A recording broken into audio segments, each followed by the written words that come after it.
Hello students, मेरा नाम है गौरव और आज मैं आपको करवाने वाला हूं पार्टनरशिप का रिवीजन। ठीक है, पार्टनरशिप का जो टर्म 1 में पहला चैप्टर आने वाला है वो कौन सा है? पार्टनरशिप का फंडामेंटल चैप्टर, मतलब जिसमें पार्टनरशिप के बेसिक कॉन्सेप्ट दे रखे हुए हैं। तो वो पहले पढ़ेंगे, उसके बाद हम आगे के चैप्टर्स के रिवीजन के वीडियोस भी देखेंगे। ओके, पर सबसे पहले हमको क्या देखना है? Partnership fundamentals. इसका फर्स्ट चार्ट मैं आपको बता रहा हूं। ठीक है, इसके टोटल 2 चार्ट होंगे। फर्स्ट चार्ट अपन इसमें कवर कर रहे हैं और सेकंड चार्ट नेक्स्ट वीडियो में कवर करेंगे। ओके, तो आइए स्टार्ट करते हैं। सबसे पहले पार्टनरशिप में अपन ने क्या पढ़ा था कि पार्टनरशिप की डेफिनेशन क्या होती है।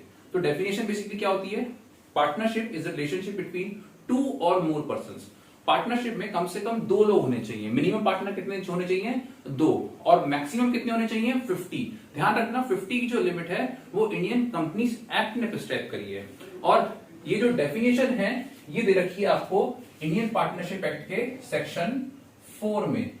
ठीक है, ऐसा एक एमसीक्यू क्वेश्चन एक्सपेक्ट कर सकते हैं हम। ओके, चलिए, तो डेफिनेशन क्या बोलती है फिर से?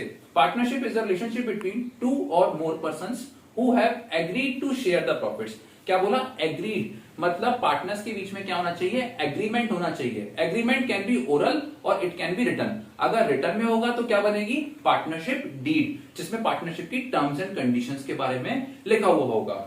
ओके, तो partnership is the relationship between 2 और more persons who have agreed to share the profits of a business. मतलब आपका पार्टनरशिप का बिजनेस जो होना चाहिए वो कैसा होना चाहिए? That should be legal, that should be valid business. ठीक है, कोई भी गैर कानूनी काम के लिए आप पार्टनरशिप नहीं कर सकते। आप चैरिटी के लिए भी पार्टनरशिप नहीं कर सकते। ऐसे एमसीक्यू क्वेश्चन आपसे पूछे जा सकते हैं। ठीक है, वापस से, partnership is the relationship between 2 और more persons who have agreed to share the profits of a business carried on by all और any of them acting for all. या तो सब चला लो, या कुछ पार्टनर्स चला लें, या कोई एक चला ले, पर जो भी कोई काम करेगा बाइंडिंग सारे के सारे पार्टनर्स रहेंगे। एक ने फ्रॉड किया तो जेल सब जाएंगे। बात समझ में आ रही है? तो कोई भी काम करेगा उसके लिए बाइंडिंग सारे पार्टनर्स रहेंगे। आई होप आपको डेफिनेशन क्लियर हो गई होगी। डेफिनेशन से क्या बन जाते हैं अपने कैरेक्टरिस्टिक्स की? पार्टनरशिप का नेचर क्या होना चाहिए, कितने नंबर ऑफ पार्टनर्स होने चाहिए, ठीक है, पार्टनरशिप का बिजनेस कैसा होना चाहिए। ठीक है, और एक चीज और ध्यान रखना, पार्टनरशिप जो होती है वो सेपरेट लीगल एंटिटी नहीं होती है।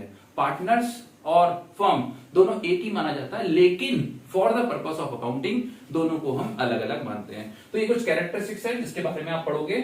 फिर उसके बाद पार्टनरशिप में देखो, काम तो जो पहले कर रहे थे 11th क्लास में वो काम अभी भी कंटिन्यू होगा, लेकिन अब जो मालिक हैं वो एक से ज्यादा हो गए हैं। मालिक क्या हो गए? एक से ज्यादा हो गए। तो उनके बीच में क्या करना पड़ेगा? प्रॉफिट्स का डिस्ट्रीब्यूशन। तो प्रॉफिट्स को डिस्ट्रीब्यूट करने के लिए जो अकाउंट बनता है वो होता है profit and loss distribution. Distribution उर्फ एप्रोप्रिएशन। तो ये बेटा एप्रोप्रिएशन का मतलब क्या होता है?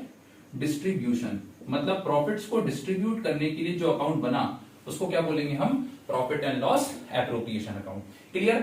अच्छा, तो प्रॉफिट अपन कौन से अकाउंट के थ्रू निकालते हैं? ट्रेडिंग में निकालते हैं अपन जीपी, फिर जीपी लेके आते हैं अपन प्रॉफिट एंड लॉस में, और फिर प्रॉफिट एंड लॉस में क्या निकलता है अपन को? एनपी, जिसको क्या बोलते हैं हम? Net profit. क्या बोलते हैं इसको हम? Net profit. तो नेट प्रॉफिट जो होता है वो आपका कहां पर आता है? प्रॉफिट एंड लॉस अकाउंट से P and L appropriation account में।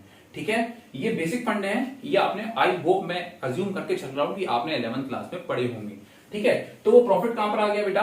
प्रॉफिट आ गया आपका P and L appropriation account में। सपोज करो ये पोटली है। क्या है बेटा? ये पोटली। पोटली में पैसा आ गया। ठीक है, और पैसा कहां से आएगा? अगर पार्टनर ने फर्म से क्या निकाला होगा? पैसा निकाला होगा, ड्रॉइंग्स करी होगी, तो उस पर फर्म पार्टनर से क्या ले लेगी? इंटरेस्ट ले लेगी। तो इंटरेस्ट भी फर्म की क्या हो जाएगी? इनकम। मतलब इतना पैसा फर्म के पास पार्टनर्स को बांटने के लिए अवेलेबल है। बोलो, इज दैट क्लियर? इतना पैसा अवेलेबल है। अब फर्म किस तरीके से पैसे को बांट सकती है? पहला, इंटरेस्ट ऑन कैपिटल। पहला क्या दे रखा हुआ है? Interest on capital.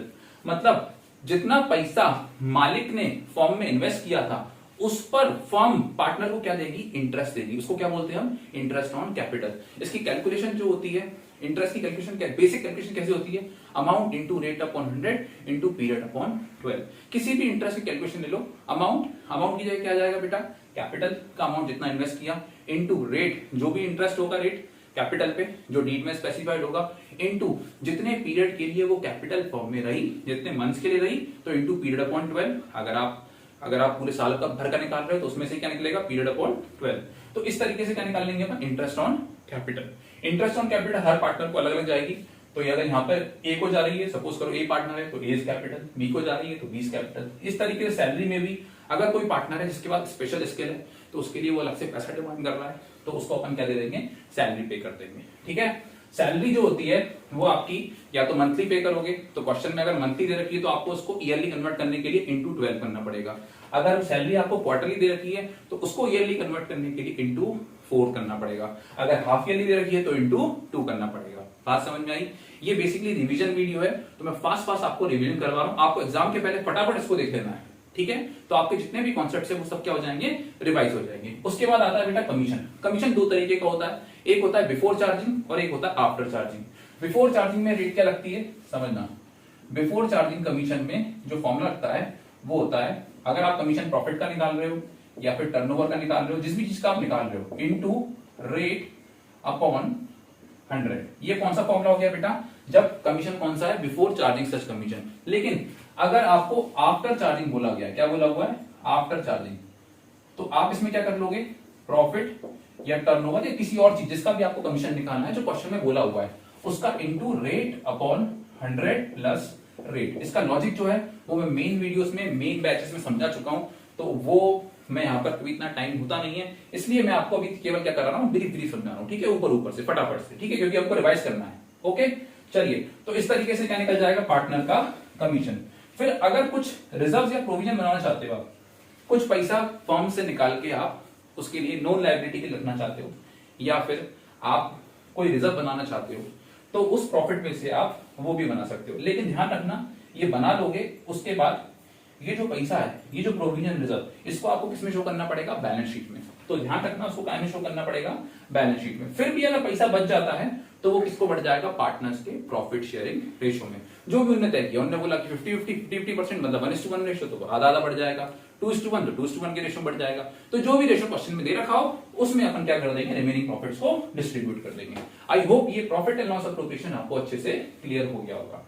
ठीक है, लेकिन कुछ रूल्स दे रखे रहते हैं कि अगर पार्टनरशिप डीड नहीं है, ठीक है, अगर पार्टनरशिप डीड है तो अच्छी बात है, लेकिन अगर डीड नहीं है तो क्या नियम होंगे। तो पहला नियम ध्यान रखना, अगर डीड नहीं है तो पार्टनर्स के बीच में जो प्रॉफिट शेयरिंग रेशियो है वो इक्वल माना जाएगा। ठीक है, पार्टनर्स को हम इंटरेस्ट ऑन कैपिटल नहीं दे पाएंगे अगर डीड में नहीं लिखा हुआ है, तो सैलरी नहीं दे पाएंगे अगर डीड में नहीं लिखा हुआ है, तो कमीशन नहीं दे पाएंगे अगर डीड में नहीं लिखा हुआ है, इंटरेस्ट ऑन ड्रॉइंग नहीं ले पाएंगे अगर डीड में नहीं लिखा हुआ है। तो ठीक है, प्रॉफिट कैसे बांटेंगे, अभी बताया मैंने, इक्वल। कैसे बांटेंगे, इक्वल। तो ध्यान रखना, ये कुछ रूल्स हैं जो कि एप्लीकेबल होंगे अगर पार्टनरशिप डीड नहीं होगी। एक और इंपॉर्टेंट रूल है कि अगर पार्टनर ने फर्म को क्या दिया है, लोन दिया है, तो फर्म उस पर क्या करेगी, पे करेगी पार्टनर को क्या, इंटरेस्ट। तो अगर वो इंटरेस्ट रेट डीड में नहीं है, या डीड में है ही नहीं, या फिर डीड ही नहीं है, तो कितना मान लोगे आप इंटरेस्ट मान लोगे आप 6% पर एनम। बोलो, आई होप ये रूल्स आपको क्लियर हो गए होंगे, rules applicable in the absence of partnership deed. हमारा ये पोर्शन हो गया, हमारा ये पोर्शन हो गया। अब हम किस पे आते हैं बेटा, पार्टनर्स कैपिटल अकाउंट। देखो, यहां से आपने जो पार्टनर्स को दिया, तो यहां पर क्या हुआ, डेबिट हुआ, लेकिन पार्टनर को मिलेगा तो उसके कैपिटल में क्या होगा, क्रेडिट होगा। ठीक है, ध्यान रखना, पार्टनर को कभी भी कुछ मिलता है तो उसकी कैपिटल में क्या होगा, क्रेडिट होगा। अब पार्टनर कैपिटल अकाउंट बनाने के कितने मेथड होते हैं सर, दो मेथड होते हैं बेटा, एक होता है फ्लक्चुएटिंग, दूसरा होता है फिक्स कैपिटल मेथड। फ्लक्चुएटिंग में क्या होता है कि हम एक ही अकाउंट बनाते हैं जिसका नाम होता है पार्टनर्स कैपिटल अकाउंट। सारे ट्रांजैक्शन पार्टनर्स के जो होंगे ना वो उसके अंदर ही होंगे, मतलब यहां पर जो कैपिटल होती है वो फ्लक्चुएट होती रहती है, इसलिए नाम क्या है इसका, फ्लक्चुएटिंग कैपिटल मेथड। इसमें एक ही अकाउंट बनेगा जिसका नाम क्या है, पार्टनर्स कैपिटल अकाउंट। अब पार्टनर्स कैपिटल में सपोज करो ये आपकी डेबिट साइड है और ये आपकी क्रेडिट साइड है।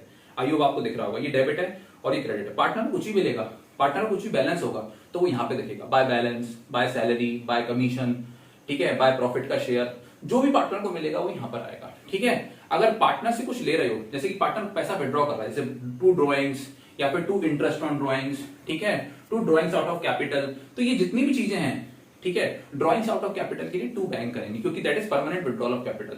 तो पार्टनर से अगर कुछ ले रहे हो तो डेबिट और पार्टनर कुछ दे रहे हो तो क्रेडिट। कौन दे रहा है, फर्म दे रही है, कौन ले रहा है, फर्म दे रही है। ठीक है, तो फर्म देने वाली है और फर्म लेने वाली। तो फर्म अगर पार्टनर को कुछ दे रही है तो पार्टनर्स कैपिटल क्रेडिट, और अगर ले रही है तो पार्टनर्स कैपिटल डेबिट। आई होप ये आपको चार्ट समझ में आ रहा होगा, इमेजिन कर पा रहे होगे जो हमने पढ़ा था। ओके, लेकिन अगर आप फिक्स कैपिटल मेथड फॉलो करते हो तो कैपिटल के लिए तो हम क्या करते हैं, पार्टनर्स कैपिटल अकाउंट अलग कर देते हैं और बाकी सब ट्रांजेक्शन के लिए पार्टनर्स करंट अकाउंट बना लेते हैं। जैसे कैपिटल अगर पार्टनर लेके आया तो कैपिटल में दिखेगा, एडिशन कैपिटल आया तो वो भी कैपिटल में दिखेगा क्रेडिट में, और विड्रॉ करिए, परमानेंट विड्रॉल करिए तो वो भी टू बैंक करके किसमें दिखेगा, कैपिटल में। इसके अलावा और कोई ट्रांजेक्शन इसमें नहीं आएंगे, ठीक है। लेकिन बाकी जितने भी ट्रांजेक्शन है, salary, commission, interest on capital, वो सब किसमें आ जाएगा, करंट पीरियड, क्योंकि वो मिला भी कब है, करंट पीरियड में।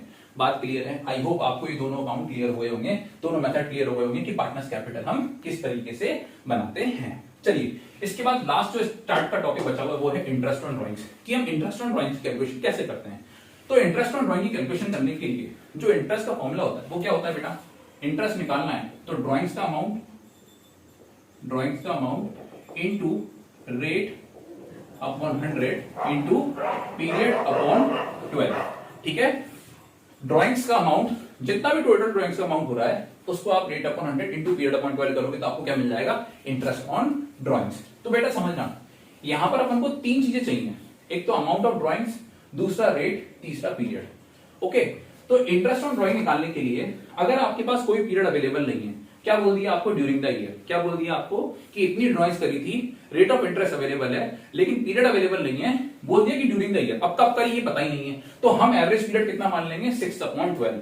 तो यहां पर आप एवरेज पीरियड कितना अज्यूम कर लोगे, 6/12, और इंटरेस्ट ऑन ड्राइंग कैलकुलेट कर लोगे। लेकिन अगर स्पेसिफिक पीरियड अवेलेबल है, क्या है बेटा, स्पेसिफिक पीरियड अवेलेबल है, तो पीरियड अगर अवेलेबल है तो चेक करना क्या पीरियड में कोई पैटर्न है या कोई पैटर्न नहीं है। तो अगर कोई पैटर्न नहीं है मतलब पहली ड्राइंग कर ली अप्रैल को, फिर कर ली 15 अप्रैल को, फिर कर ली दिसंबर में, कोई पैटर्न है क्या, कोई पैटर्न नहीं है, कभी भी ड्राइंग कर रहे हैं, ठीक है, लेकिन डेट अवेलेबल है, पीरियड अवेलेबल है, तो हम दो मेथड यूज कर लेंगे, या तो सिंपल मेथड या फिर दूसरा क्या हो जाएगा, प्रोडक्ट मेथड, ठीक है। इन दोनों मेथड के थ्रू क्या निकाल सकते हो आप, इंटरेस्ट ऑन ड्राइंग्स। दूसरी बात, अगर पैटर्न अवेलेबल है, मतलब दो ड्राइंग के बीच में गैप सेम है और दोनों ड्राइंग का अमाउंट भी सेम है, मतलब जो भी ड्राइंग कर रहे हो उसका अमाउंट सेम है और उनके बीच में गैप भी सेम ही है, मतलब उनके बीच में क्या है, एक पैटर्न एस्टेब्लिश हो गया है। तो जब भी पैटर्न एस्टेब्लिश हो गया है तो यहां पर अपन एवरेज पीरियड कैलकुलेट करते हैं। तो एवरेज पीरियड का फॉर्मूला क्या होता है, time remaining after first drawing plus time remaining after last drawing divide by 2। तो ध्यान रखो, मंथली में कितना आया था, बिगिनिंग में 6.5, मिडिल में 6, एंड में 5.5। आई होप आपको याद होगा। फिर क्वार्टर में क्या आया था, 7.5, 6 और 4.5।